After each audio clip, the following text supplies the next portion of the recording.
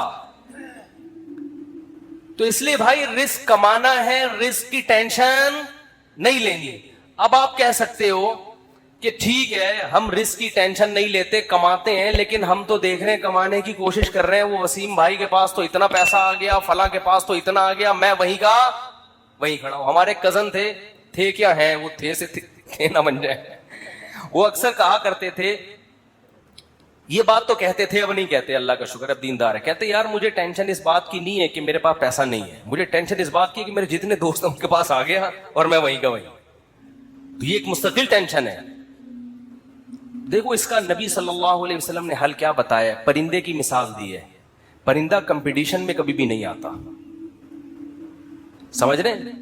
پرندہ یہ نہیں کرتا کہ وہ والے چڑیا نے وہاں جگہ اس لوکیشن پہ گھونسلہ بنایا بحریہ ٹاؤن کے قریب اور میں لیاری ندی کے اوپر گھونسلہ, نہ نہ نہ نہ. پرندہ کہتے ہیں میرے لیے, میرے بچوں کی حفاظت کے لیے مجھے گھونسلہ چاہیے, لوکیشن کو وہ زیادہ اہمیت نہیں دے, میں دشمنوں سے میری حفاظت رہے, ٹھیک ہے نا, سردی گرمی سے میری حفاظت رہے. میں نہیں کہہ رہا آپ لیاری ندی کے اوپر گھر بنائے, وہ تو حفاظت نہیں رہے گی آپ کی, کیونکہ ندی تو ندی ہے نا.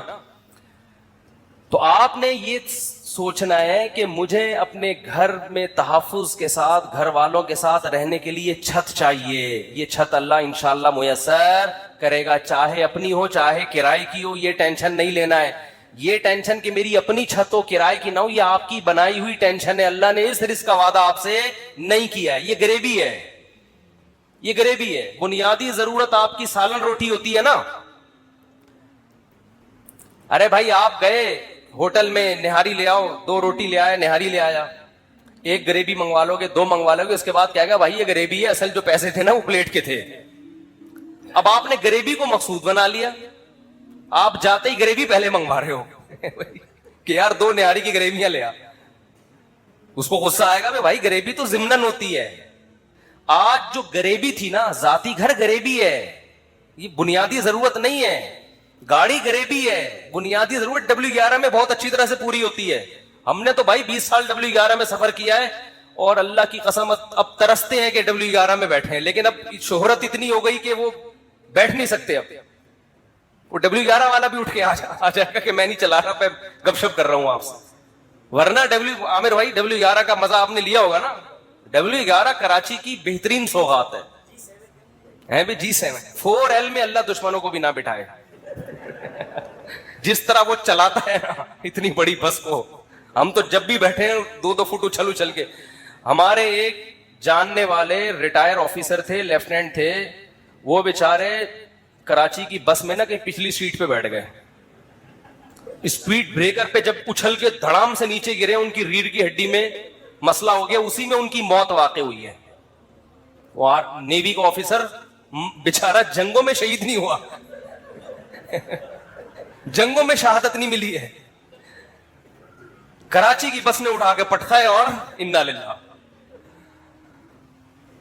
تو رسول اللہ صلی اللہ علیہ وسلم نے فرمایا جس نے دنیا کو ہدف نہیں بنایا, ضرورت سمجھا کہ بھئی میری بنیادی ضرورت 2 وقت کی روٹی ہے, میری بنیادی ضرورت کسی اچھے علاقے, اچھے سے مراد جہاں چرسی ہیروئن چی نہ رہتے ہوں, طرف پڑھے لکھے لوگ ہوں, ایسی جگہ پہ مجھے گھر مل جائے جہاں چھت ہو, جہاں بنیادی ضرورتیں پوری ہوں. بس یہ بیسک ضرورت, چاہے وہ اپنا ہو چاہے وہ کرائے کا ہو. اور نبی نے فرمایا کہ جس شخص کو 2 وقت کی روٹی مل گئی, پیٹ بھر کے سر چھپانے کی جگہ مل گئی, اور جسم کسی بڑی بیماری سے محفوظ تھا اس کا. اور ویسے بتاؤں جب یہ لائف اسٹائل ہوگا نا تو جسم بڑی بیماری سے محفوظ ہی ہوتا ہے عام طور پہ. جسم کسی بڑی بیماری سے محفوظ تھا تو آپ صلی اللہ علیہ وسلم نے فرمایا یہ ایسا ہے گویا پوری دنیا کی دولت سمیٹ کے اللہ نے اس کے قدموں میں رکھ دی ہو. اب اگر یہ ٹینشن لے رہا ہے نا بحریہ ٹاؤن کی اور ڈیفنس کی اور DHA کی وہ اسکیم میں میں نے, تو یہ غریبی کی ٹینشن ہے, یہ دل میں دنیا کی محبت کی علامت ہے. ایسے شخص کو رسول اللہ صلی اللہ علیہ وسلم نے وعید سنائی کہ یہ مالدار بن تو سکتا ہے مگر اس کے سامنے فقر کا پھندا ایسے لٹکا رہے گا جیسے ایک زندہ آدمی کے سامنے پھانسی کا پھندا، موت کا پھندا لٹک رہا ہوتا ہے. جو اس کی کیفیت ہوگی یہ کیفیت اس کی ہوگی. تو بھائی پیسہ کماؤ، پیسے سے دل نہ لگاؤ. اور دل سے پیسہ نکالنے کا طریقہ کیا ہے؟ خرچ کرو. ہمارے حضرت فرمایا کرتے تھے کہ پہلے زمانے میں بزرگان دین کڑک کڑک نوٹ جلوایا کرتے تھے، 5-5 ہزار کے نا، کہتے جلاؤ اس کو. آج اس کی اجازت نہیں ہے، اس میں نقصان ہے، لیکن دل سے نکالنے کے لیے نا جلواتے تھے. تو آپ جلائیں نہیں، خرچ کریں. کبھی کبھار ایسے گڈی نکال کے کسی اچھے ٹرسٹ میں دے دی، کسی غریب کو دے دی. اور سب سے زیادہ مصداق پیسہ خرچ کرنے کا آپ کے قریبی رشتہ دار ہیں، ان کو دو. آج کل لوگوں نے ہدیے رشتہ داروں میں دینا چھوڑ دیا ہے. بس عید بقرعید پہ کوئی کھانا وانا کھلا دیتے ہیں، بھائی بہن کو لفافے میں ایک گڈی ڈالے، پکڑا دے، جلے گا. جب یہ دل جلے نا، اتنا صدقہ ہو کہ دل میں آرے چلے، تو یہ آرے چلنے سے دل آئینے کی طرح شفاف ہو جائے. شاعر نے کہا ہے نا، آئینہ بنتا ہے رگڑے لاکھ جب کھاتا ہے دل، کچھ نہ پوچھو دل بڑی مشکل سے بن پاتا ہے دل. دل کو دل بنانا تھوڑا ڈیفیکلٹ کام ہے. تو اس کا طریقہ یہ کہ اس میں ذرا رندا چلے گا نا، رگڑا لگے گا. جب ہم وہ کیا کہتے ہیں، وہ جو ریگمال سے گھسائی ہوتی ہے نا، تو صدقہ کرتے ہوئے اتنا بھی نہ کرو کہ کل دوسروں سے بھیک مانگنی پڑ جائے، اتنا بھی نہ کرو، لیکن اتنا ہو کہ لگے کہ دل پہ گھسائی، تھوڑا سا تکلیف ہو. رسول اللہ صلی اللہ علیہ وسلم نے فرمایا سب سے افضل صدقہ یہ ہے تأمل الغنا وتخشى الفقر، کہ آپ کو یہ ہو کہ اگر میں نے صدقہ کیا تو ہو سکتا ہے میں غریب نہ ہو جاؤں کل، اور اگر نہیں کیا تو اس پیسے سے مزید پیسہ بنا لوں گا. اس کنڈیشن میں جب آپ صدقہ کرو گے تو نبی نے فرمایا یہ صدقہ سب سے افضل ہے. اس میں آپ کا دل بہت جلتا ہے، اور اللہ کا وعدہ ہے کہ جو اللہ کے لیے دیتا ہے وہ غریب تو ہوتا ہی نہیں. صدقے سے کبھی مال ہم نے کبھی نہیں کسی سخی آدمی کو غریب ہوتے دیکھا. تو اس سے دنیا کی محبت کم ہوگی. حدیث مکمل کر کے بس بیان ختم کرتا ہوں. فرمایا جعل اللہ فقرہ بین عینی وفرق علیہ شملا، جب دولت کو ہدف بنائے گا، مسلط کر لے گا، تو فقر کا پھندا اللہ اس کے سامنے لٹکا دیں گے. ہر وقت ڈر لگا رہے گا یار میں غریب نہ ہو جاؤں. پیسہ ہے، پلاٹ پڑے ہوئے، لیکن ڈر لگا رہے گا یار میں غریب نہ ہو جاؤں. دوسرا فرمایا وفرق علیہ شملا، اس کی فکروں کو اللہ بکھیر دیں گے. اتنی ٹینشن ہے، یہ کام بھی ہو جائے، یہ بھی صحیح ہو جائے، یہ والا بھی ہو جائے، پتہ نہیں سارے کام ٹھیک ہوں گے، ایک اٹکا ہوا ہوگا، اس کی وجہ سے ٹینشن. وہ یہ نہیں دیکھ رہا کہ میرے سارے کام ٹھیک ہو رہے ہیں، چلو ایک نہیں ہوا تو کیا ہے. تو اس کی فکروں کو اللہ بکھیر دیں گے، اسے پتہ نہیں چلے گا میری اصل ٹینشن ہے کیا، مجھے سکون ملے گا کس چیز میں، اتنی فکریں. اور فرمایا وَلَمْ يَأْتِهِ مِنَ الدُّنْيَا إِلَّا مَا قُدِّرَ لَهُ، اور جس دنیا کے پیچھے بھاگ رہا ہے ضروری نہیں کہ وہ بھی مل جائے، ملے گی اتنی جتنی اس کے مقدر میں اللہ نے لکھ دی. یہ جو دنیا کے پیچھے بھاگ رہے ہوتے ہیں تو سب کو پیسہ تھوڑی مل جاتا ہے. بہت سے تو وہی موت تک روڈیں ہی ناپتے رہتے ہیں، سڑکیں ناپتے رہتے ہیں، ہاتھ میں کچھ بھی نہیں آتا ان کے. فرمایا ملے گا اتنا جتنا اللہ نے لکھ دیا، تو ٹینشن لینے سے کوئی فائدہ نہیں. تو ٹینشن نہیں لو. آپ کو کیوں نہیں بھائی آپ کو صبح آپ نے پراٹھا کھا لیا انڈے کے ساتھ، دوپہر کھانا مل گیا، رات کھانا مل گیا، ضرورت تو 2 وقت کی تھی، مل 3 وقت رہا ہے، انجوائے کرو، مزہ ہے. کیا خیال ہے؟ ہاں بیگم ٹینشن دیتی ہے، یہ بڑا مسئلہ ہے نا شادی شدہ آدمی. تو اس کو بولو بھائی جو نبی صلی اللہ علیہ وسلم کی سنت ہمارے سامنے، آپ صلی اللہ علیہ وسلم کی امہات نے، ہماری امہات نے، آپ کی ازواج نے جب نبی سے یہ فرمایا کہ ہم اس غربت میں گزارا نہیں کر سکتی، تو آپ صلی اللہ علیہ وسلم فرمایا بھائی میں تو اسی طرح مسکین ہوں، تو تعالینا امتعکن واسرحکن سراحا جمیلا، کہ آؤ میں تمہیں نکاح سے فارغ کر دیتا ہوں، جاؤ جس سے مالدار سے نکاح کر کے رہنے رہو. تو یہاں بھی ٹینشن لینے کا بولو نہیں، اپنی طرف سے کوتاہی نہیں کرو. یہ نہیں کہ ادھر پیسے لاکر میں چھپا کے رکھے ہوئے بینکوں میں اور بیگم کو یہ بتا رہے جیسے میرے پاس کھانے کو روٹی نہیں ہے، یہ ناجائز ہے، یہ حرام ہے. اگر واقعی قدرت کی طرف سے آپ غریب ہو گئے تو بیگم کو 2 لفظوں میں بتا دیں بیگم صاحبہ یہی میرے پاس آمدن ہے، اتنی میری تنخواہ ہے، اس میں اتنے ہی انڈے آ سکتے ہیں، اس سے زیادہ میں سٹی اسکول بیکن ہاؤس میں بچوں کو نہیں پڑھا سکتا، رہنے رہو ورنہ پتلی گلی سے نکلو. تو ٹینشن تو لینی نہیں ہے نا, خامخواہ کی ٹینشنیں کیوں مسلط کی ہوئی ہیں؟ لوگوں میں بدنام ہو جائیں گے, یہ بھی بڑا ایک مسئلہ ہوتا ہے. لوگ کہیں گے, دیکھو لوگوں کو خوش کرنے کے چکر میں رہو گے. یہ کبھی بھی گدے والا قصہ سنا دوں اگر آپ اجازت ہیں. ٹائم ہو گیا ان کی وجہ سے آج تھوڑا سا 5 منٹ. وہ ایک آدمی جو تھا, بڑی عمر کا آدمی, اپنے بیٹے کے ساتھ گدے پہ بیٹھ کے سفر کر رہا ہے. لمبا سفر تھا, باپ گدے پہ بیٹھ گیا, بچہ آگے آگے. لوگوں نے کہا دیکھو باپ ہونے کا ناجائز فائدہ اٹھا رہا ہے, خود گدے پہ بیٹھا ہوا ہے, بچے کو, چھوٹے معصوم بچے کو پیدل کیا ہوا ہے اس نے, بے ادب بنا رہا ہے اپنی اولاد کو, پہ ترس نہیں کھا رہا. معصوم بچہ ہے بھائی, تو باپ ہے, ایجڈ, ٹھیک ہے, تیرا کمزور تو نہیں ہے نا.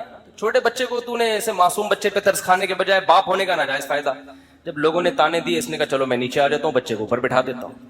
بچے کو جب اوپر بٹھایا تو لوگوں نے کہا ابھی سے بے ادب بنا رہا ہے بچے کو, تمیز نہیں سکھا رہا. بچے کو باپ بنایا ہوا ہے, خود کیا بنا ہوا ہے, بیٹا بنا ہوا ہے. تو یہ بچہ بڑا ہو کر اس کا گریبان پکڑے گا. تو اس نے کیا کیا, اس نے کہا چلو یار دونوں ہی بیٹھ جاتے ہیں. دونوں بیٹھ گئے. لوگوں نے کہا گدھا ایک ہے, بندے 2 بیٹھے ہوئے ہیں. گدھا ایک ہے, بندے 2 بیٹھے ہوئے ہیں.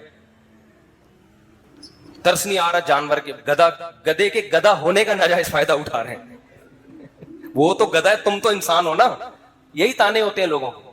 اس نے کہا چلو دونوں نیچے اتر جاتے ہیں. اب گدھا خالی ہے. تو لوگوں نے کہا گدھا وہ ہے, حرکتیں ان کی گدھوں جیسی ہیں. بنایا اللہ نے ان کو گدھا, کام ان کے گدھوں جیسے. جب تمہارے پاس سواری موجود ہے تو بے وقوفو پیدل کیوں جا رہے ہو؟ گدھا وہ ہے, کام دیکھو ان کے گدھوں جیسے.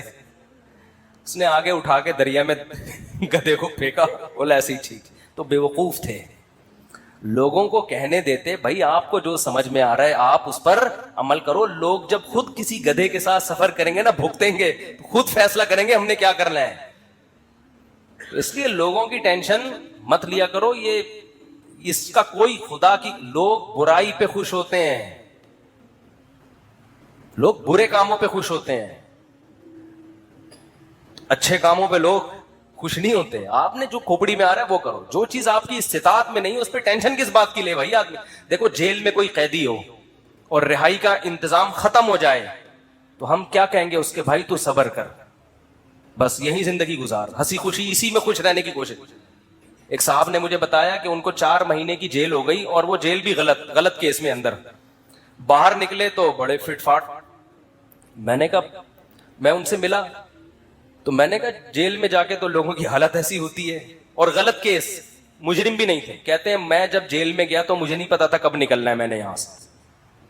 تو کہہ رہے میں نے کہا اب اسی کو انجوائے کرو, کانفیڈنس دیکھیں. اب کیا کرو جب ایک چیز اپنے اختیار میں ہی نہیں ہے. تو کہہ رہے میں وہاں ڈپس لگاتا تھا تاکہ تھکاوٹ ہو اور نیند آئے مجھے. اور اچھا وہ ڈولے شولے بھی نا کافی بن چکے تھے ان کے بڑے. میں نے کہا کیا کر رہے؟ کہہ رہے بھائی ہم ڈپس لگاتے تھے, اٹھک بیٹھک 400 بیٹھکیں اوپر نیچے, اور اس طرح میں سارا. اور کہہ رہے جن لوگوں نے یہ کام نہیں کیا وہ دیواروں سے سر مار مار کے پاگل ہو گئے وہ. تو جو چیز اپنے اختیار میں نہیں ہوتی اس کی انسان ٹینشن نہیں لیتا. بھائی اختیار, غربت, آپ کمانے کی کوشش کر لی پھر بھی نہیں آ رہے ہیں تو